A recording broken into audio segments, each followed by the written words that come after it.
please join us at the lectern? So I don't need Lauren,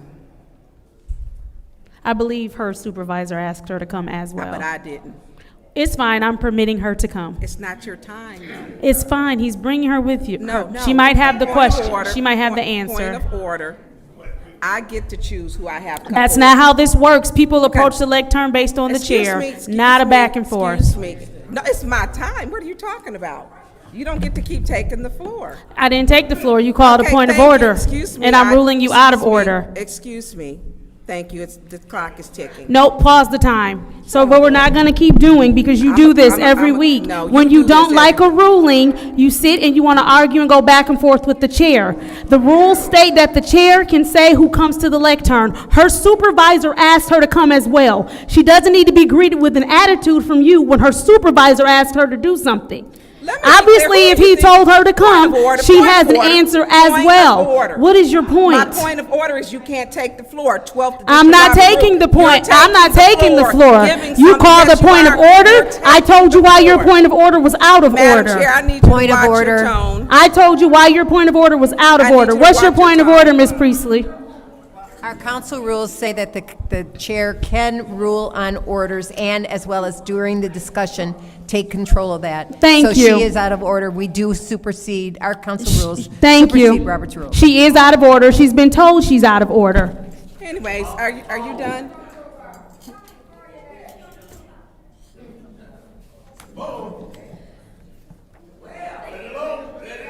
Right one, baby, right one. As I was stating, her supervisor asked her to come to the lectern with him. And so if her supervisor asked her to come, she doesn't need to be met with rudeness from council as she's trying to do her job. And so, Mr. Edwards, if you need her at the lectern, she is free to join you at the lectern because that is what the chair is ruling. Lauren, please join him at the lectern. Please proceed with her time. Mr. Edwards, you can go have a seat. I'm done. Thank you. All right, is there anybody else in the first round of discussion? State because it states Rule 28.6.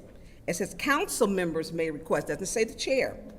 Council members may request from the presiding chair the opportunity to ask questions of staff or others during debate or any other agenda item. Any such questions and responses shall count against the council members' allotted time. It doesn't state that the chair gets to have someone stand up there. It doesn't do it. It doesn't even state that the administrator or the city staff. It doesn't state that. That's not what Rule 28.6 states. Councilwoman in the second ward, you have the floor. Thank you. Yeah, I don't need you. Yes. So thank you so much for coming and for your service. Thank you. So just want to bring a little clarity to the council rule as we move forward.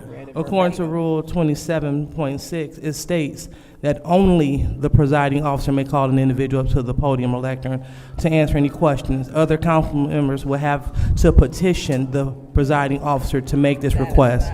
So what that rule states is that the other council members, or again, direct quote, would have to petition the presiding officer to make a request. So we are to, as members of this body, to make a request to the person chairing the meeting. There is no if 27.6 in the new which is the councilwoman. 27.4 is the rule, but yeah. wrong rule. Okay, not a problem. Well, it's in there, 27.4, I'll take it. So I'll go ahead, pause our time. So the rule you're referring to is 27.4 in the rules, and it says exactly what you said. Only the chair may call an individual up to speak or answer questions. Other council members must petition the presiding officer to make this request. Just add a little razzle-dazzle, 28.1 says every council member and every person granted the privilege of speaking to the city council or on any matter shall address all remarks to the chair. So I get what you're saying, where you're going with that. The rule was the rule. It's fine if people want to read other rules, but the rule is still the rule. The rule is the rule. Go ahead and start her, yeah.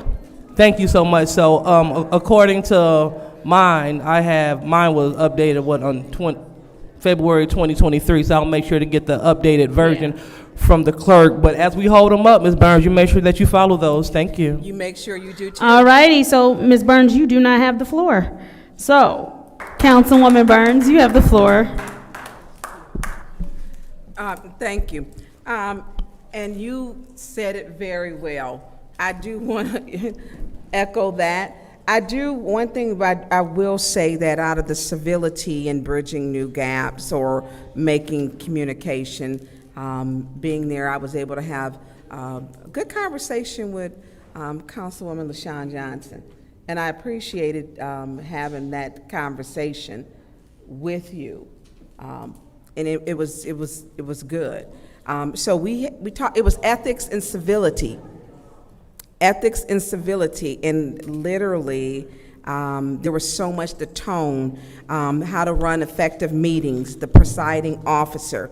Your tone sets the tone of the meetings, and we know that our meetings have been a problem. Influences the perception of the council and of your city. And what I learned is a lot of people actually watch our meetings. A lot. And I was really surprised, and it's almost like a line drawn, and it's like a line drawn, and I was really, it would have been, it's kind of like winning the lotto with the Powerball if we could have come back with something else to work with, but you can see we came back the same way that, we went, right. And that's unfortunate because there was so much, the art and how projects brought things together. They had a tall tin man where the community said, we're going to set aside all of our differences and come together to work, to come together. And look, and I'm talking, and she's talking. This is just disrespect. Yeah, it's that you're fine. Yeah. Yeah. And so when we go to these conferences, we have to find something that we can come back better as and to improve, and listening to the people who watch our council meetings and learning from what they see, because their vision is different. They don't deal with the issues that Flint deals with, and people think that Flint is fixed, and it's not. People have this perception that we can drink from the water and from the tap, and we can't. And so when we have these issues and people are understanding and people saying, you know what, don't give up the disrespect that you get from the president and the vice president, don't give up. And the people, this was a lot. This was a lot. And then even during the breakout session, our interim president asked the question that I, get paid for my podcast, and I don't. Never took a dime. Never took a dime. And at a meeting that we were there to learn and grow something from. They had just spoke about ethics and what's ethical, and that you should not be profiting from your seat or voting on your own resolutions. And they said that was unethical. And this was a part of it at the beginning, because the seminar was in principles of conduct, proper conduct, keeping promises, being dependable, building a solid reputation, participating and being available, demonstrating patience, showing empathy, holding on to ethical principles under stress, listening attentively, studying thoroughly, keeping integrity intact, overcoming discouragement.